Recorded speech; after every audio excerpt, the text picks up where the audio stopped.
Iz naših krajev.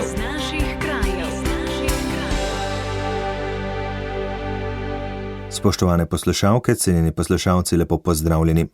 V tokratni oddaji iz naših krajev bomo poročali o naložbah Radgonskega zdravstvenega doma, odprtju novega potniškega terminala v Kopru, novi plinsko-parni enoti, ki bo prispevala k dekarbonizaciji Ljubljane, zaključku del na železniški postaji v Borovnici, občinskem prazniku v Šentrupertu, kjer je misijonarka sestra Zvonka Mikec postala častna občanka.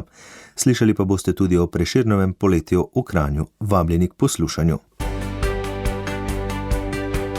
Radio Ognjišče v vašem kraju. V zdravstvenem domu v Gornji Radgoni so začeli celovito prenovo glavnega vhoda. Bil je namreč zastarel, vrata so bila še na ročni potisk, je pojasnila vršilka dolžnosti direktorice Nataša Ostrc-Kranjec. Bolnikom želijo v prihodnje zagotoviti prijaznejši, sodoben in funkcionalen vstop v zgradbo, ki bo tudi skladen z aktualnimi smernicami zdravstvene dejavnosti, je zagotovila Ostrc-Kranjčeva.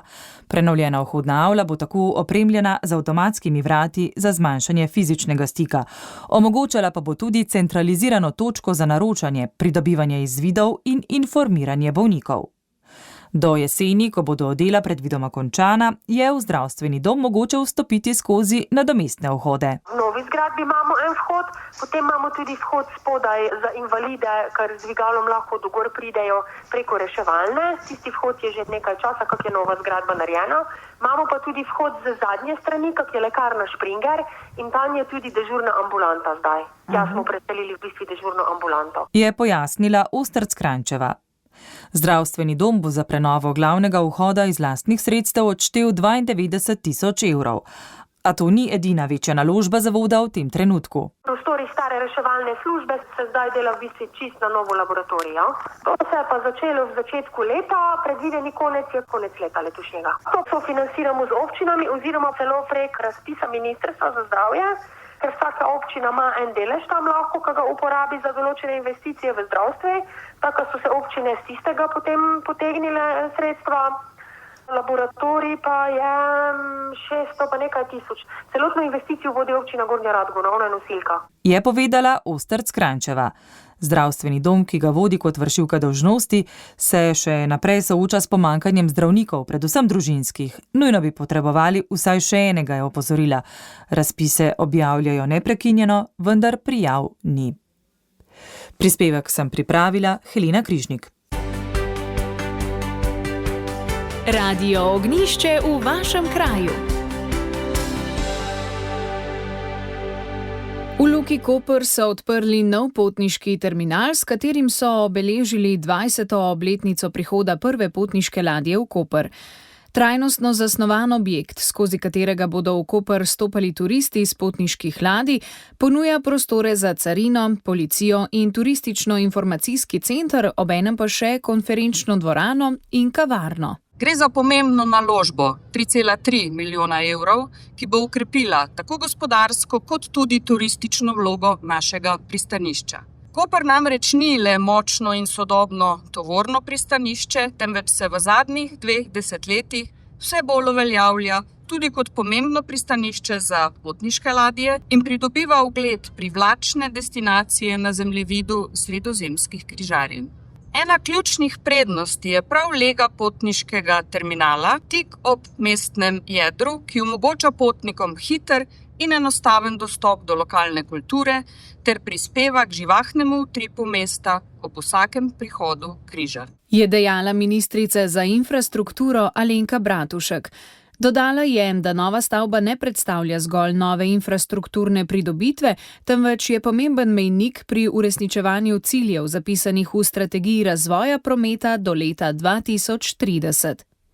Predsednica uprave Luke Koper, Nevenka Kržan, je dejala, da se je o gradnji novega potniškega terminala govorilo več kot desetletje. Število turistov iz leta v leto raste, letno pa v povprečju sprejmejo 80 ladij. Ta terminal bo za številne obiskovalke in obiskovalce prvi stik z našim mestom. Od tu naprej se bodo podali odkrivanje naše kulture in arhitekture, naše dediščine, naše kulinarike Zato smo si želeli, da ta prostor odraža naš značaj. To je odprtost, raznolikost in ponos na našo skupnost, strpnosti in medsebojnega razumevanja. Je dejal župan mestne občine Koper Aleš Brežan. Lokal z razgledno ploščadjo bo odprtega tipa in na voljo vsem obiskovalcem. Potniške ladje pa naj bi letos do novembra v Koper pripeljale približno 115.000 potnikov in tudi 55.000 članov posadk. Radio Ognjišče v vašem kraju. Ljubljana je dobila novo plinsko parno enoto. Po besedah predstojnih se s tem začenja proces dekarbonizacije Ljubljane. 145 milijonov evrov vredno naložbo bodo količino premoga v Ljubljani zmanjšali za približno 70%. Gre za najvišjo investicijo energetike Ljubljana po izgradnji bloka 3 v 80 letih prejšnjega stoletja. Novo plinsko parno enoto je podrobneje predstavil tehnični direktor energetike Ljubljana Marko Agreš in izpostavil, da Ljubljana postaja tretji največji proizvajalec električne energije v državi. Kot je še povedal Agreš, je enota izjemno fleksibilna. Poleg teh soproizvodnih karakteristik izpolnjujemo tudi pravzaprav vse tisto, kar elektroenergetski sistem od nas zahteva, primarno, sekundarno regulacijo frekvence, terciarno minutno rezervo. Poleg tega pa lahko elektrarna je omogočen zagon iz tako imenovanega breznapetostnega stanja. V primeru naprimer večjega potresa, v primeru žledoloma, vetroloma ali podobnih, ko bi prišlo do tako imenovanega izpada, naprimer Španija sedaj, mi iz te lokacije dvignemo in praktično oskrbujemo celotno Ljubljano iz te enote. Direktor energetike Ljubljana Samo Lozej je povedal, da so že pridobili tudi deklaracijo za vstop v podporno shemo Agencije za energijo za naslednjih 10 let. To je do sredine leta 2034, kar jim zagotavlja normalno poslovanje. S to podporo imajo po njegovih besedah zagotovljena sredstva za vračilo kreditov, ki so jih najeli. V okviru 10-letne pogodbe pričakujejo okoli 20 milijonov evrov. S projektom je zadovoljen tudi direktor javnega holdinga Ljubljana Krištof Mlakar, pričakuje pa, da se bo nadaljevalo z rekonstrukcijo kotla na biomaso in da bo prestolnica v čim krajšem času prišla do sežigalnice. Na ta način bi po njegovih besedah pripomogli k zmanjšanju izpustov toplogrednih plinov ter k temu, da bo Ljubljana resnično to, kar je zapisano v strategiji, ogljično nevtralno mesto. Prispevek sem pripravila Manca Hribar. Radio Ognjišče v vašem kraju.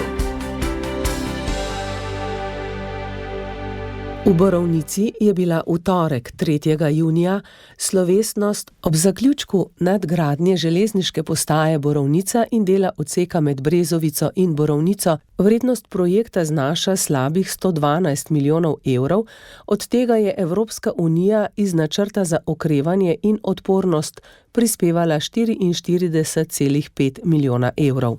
Na slovesnosti so bili med drugimi prisotni ministrica za infrastrukturo magistrica Alenka Bratušek, vodja predstavništva Evropske komisije v Sloveniji doktorica Jerneja Juk Jerše in župan občine Borovnica Peter Črnilogar, ki so na slovesnosti tudi spregovorili. Prisluhnimo najprej, kaj je povedal župan občine Borovnica Peter Črnilogar. Poleg že omenjene dediščine ima železnica za Borovnico še vedno pomemben vpliv.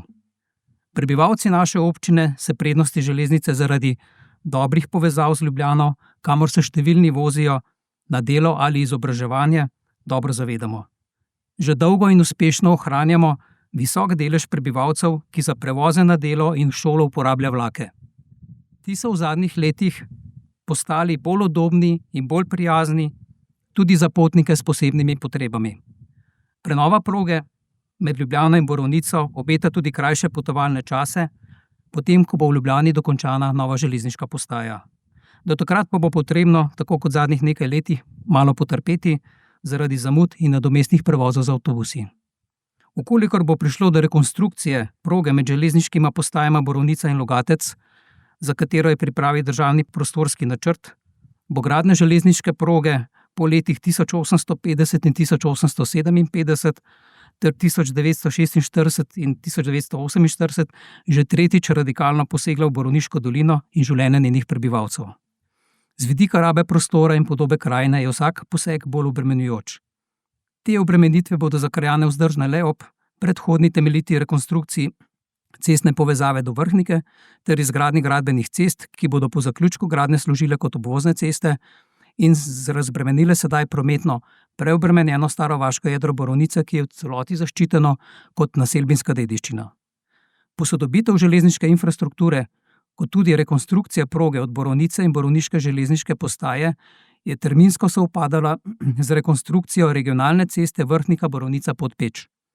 Obnovljen je bil odsek med Borovnico in Bregom, zgrajena je bila prva sodobna kolesarska povezava v občini, ki je povezala park and ride pri železniški postaji in gasilni dom na Bregu. Že v preteklih letih pa smo pridobili nepovratna sredstva za to, da smo neustrezno parkirišče pri železniški postaji uredili v sodoben park and ride, ki je sedaj po dokončanju prenove železniške postaje Borovnica in njene okolice postal vzorčni primer sodobnega intermodalnega vozišča v manjših krajih. V imenu občine se zahvaljujem vsem deležnikom za konstruktivno sodelovanje tekom obnove. Sedaj tudi bolje razumemo, kaj za lokalno skupnost pomenijo vzdrževalna dela v javno korist. Nekaj izzivov ostaja odprtih, kar je dobro, in to bodo naše stične točke, ki nas bodo povezovale pri naših nadaljnjih skupnih projektih. Vodja predstavništva Evropske komisije v Sloveniji, doktorica Jerneja Juk-Jerše, je povedala. Promet je steber tako gospodarstva, družbe, okolja in na Evropski komisiji se tega zelo zavedamo. Zato tudi gre kar nekaj sredstev v izboljšanje prometa. Govorimo tukaj o sredstvih ne le iz načrta za okrevanje in odpornost, govorimo tudi o kohezijskih sredstvih, pa tudi sredstvi iz instrumente za povezovanje. In zakaj to? Ker vsi bi radi imeli, čim prej bi prišli do morja oziroma do službe v Ljubljani, ne bi bili radi v gneči, želeli bi čisto okolje in za vse to tudi si želimo ta promet dati iz cest na železnice. To je to, kar želimo doseči. Jutri bo Evropska komisija objavila priporočila za državo in ta priporočila pravijo, kaj je dobro za državo. In že kar nekaj časa opozarjamo, da investicije v trajnostno mobilnost so pomemben del. Ampak hkrati, poleg teh priporočil za državo, bomo pa jutri tudi objavili poročilo o državi. In tam noter pa niso le ta visoko leteča priporočila, ampak tudi ti mehki ukrepi, kaj je treba narediti, tako da bo železniški promet bolj dostopen, bolj zanesljiv, bolj točen in da bo naše življenje dosti boljše. Hvala lepa. In zdaj prisluhnimo še ministrici za infrastrukturo, magistrici Alenki Bratušek. Današnji dan, ko slovesno otvarjamo obsežen projekt, nadgradnja dela odseka železniške proge Brezovica-Preserje, dela odseka Preserje-Borovnica in železniške postaje Borovnica, predstavlja razvojno spodbudo, dviguje kakovost življenja v občini ter prinaša več varnosti in udobja za potnike. Obnovljena železniška postaja Borovnica je zasijala z vrsto novih pridobitev.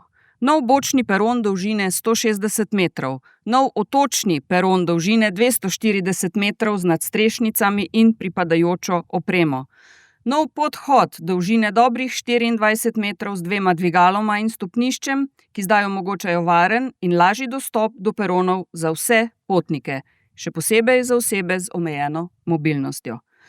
Poleg obnovljene fasade so v postajnem poslopju obnovljena čakalnica in sanitarije. Nadgrajeni so skoraj 3 km postajnih tirov in enaka dolžina vozne mreže ter 9 kretnic. Postavljenih je tudi dober kilometer protihrupnih ograj. Posebej me veseli, da smo bili zelo konstruktiven partner in občini prisluhnili tudi na segmentu dodatnih del. Iskrena hvala vsem. Radio Ognjišče v vašem kraju. 2. junij je bil pravi praznik za občino Šentrupert. Tega dne se namreč spominjajo od dneva dograditve cerkve svetega Ruperta, največjega kulturnega spomenika v občini. Tokratni občinski praznik pa je bil nekaj posebnega tudi za domačinko, misijonarko, sestro Zvonko Mikec, ki je na predlog župana Tomaža Ramovša postala častna občanka Šentruperta. Prejela ga je za svoje misijonsko delo v Angoli in Mozambiku, kjer že več kot 3 desetletja zavzeto, pogumno, odgovorno, predano in z veliko mero sočutja vodi vzgojno-izobraževalne in humanitarne projekte. Skrbi za otroke, mlade in njihove družine ter z močjo vere, znanja in človeške topline gradi mostove solidarnosti, upanja in medkulturnega razumevanja, pri čemer za dobro navdihuje tudi prostovoljce iz domačega Šentruperta, Slovenije in tujine. Sestra Zvonka je priznanje prejela s hvaležnostjo. Sem vesela, zelo hvaležna. Zdi se mi lepo, da je tudi občina nekako prepoznala moje delo, ki ni moje, ampak je delo vseh nas, je delo cele moje domovine, kajti čutim vedno veliko podporo iz Slovenije.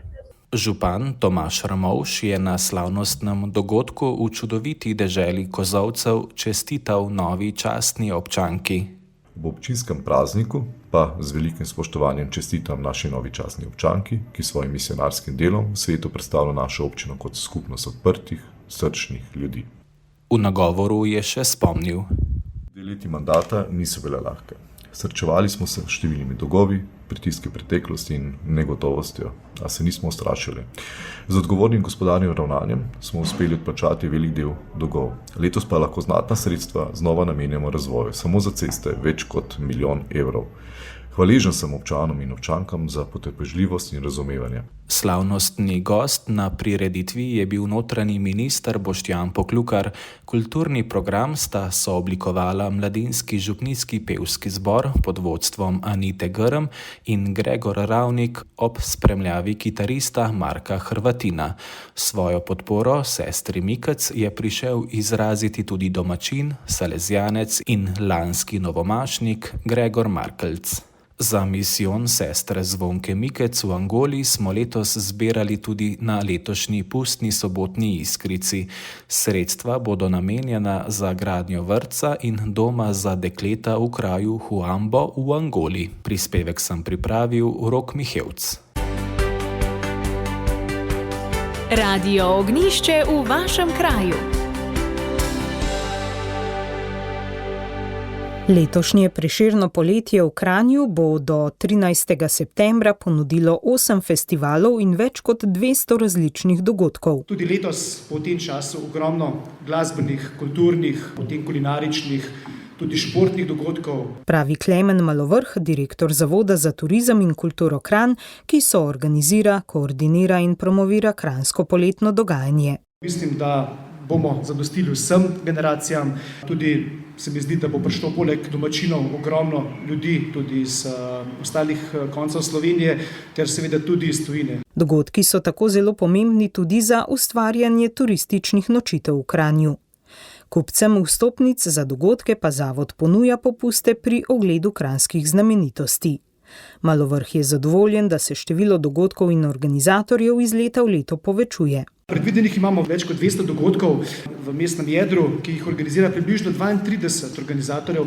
Lansko leto smo se pohvalili 150 dogodki s 25 organizatorji, letos je ta številka še narasla, kar nas zelo veseli. In to ne na naš račun, ampak na račun ostalih drugih zunanjih organizatorjev, kar je tudi še boljše. Tudi kranjski župan Matjaž Rakovec je pohvalil raznolikost letošnjih vsebin, obiskovalce pa pozval k trajnostnim prihodom. Kranj veliko dela na tem, da postane podnebno nevtralno mesto do konca leta 2030. Zato smo pripravili tudi, da bi ob petkih od 16. ure naprej v Kranj brezplačno vsi avtobusi mestnih linij vozili brezplačno. To se je izkazalo za zelo dobro, sploh pri zadnji prireditvi Prešernovega smna. So bili ti avtobusi zelo polni in potem smo dobili klice, zakaj še vse linije ne vozijo, no in zdaj smo se odločili da bo v petek zvečer tisti, ki bo po 16. uri brezplačan za vse. Posebno mesto znotraj Prešernega poletja bo letos imel Teden mladih, ki v organizaciji Kluba študentov Kranj letos praznuje 30 let. Potekal bo od 27. junija do 5. julija. Eden izmed izstopajočih umetniških festivalov bo Bienale tekstilne umetnosti Bien, ki bo do 14. avgusta potekal na 30 lokacijah na Goriškem in Gorenjskem. Od 13. do 20. junija se bo odvil že prav tako tradicionalen kranjski igralski filmski festival Kraft. Od 23. do 26. julija bo v Stražišču srednjeevropsko prvenstvo v odbojki na mivki, isti vikend bo tudi tradicionalni Kranjfest. 27. avgusta se bo začel Kranj Fotofest, 6. in 7. septembra bo potekal kolesarski dogodek Letap Slovenija, dogajanje pa bo 12. in 13. septembra zaključil Dan kranjske klobase in piva. Prispevek sem pripravila Marta Jerebič. To je bilo v današnji oddaji, ki sem jo uredil Andrej Šinko. Vsem, če ste del zamudili ali bi prisluhnili še enkrat, vabljeni v Audioarhiv Radia Ognjišče, sicer pa hvala za pozornost in lep pozdrav do prihodnjega tedna. Poslušali ste oddajo Iz naših krajev.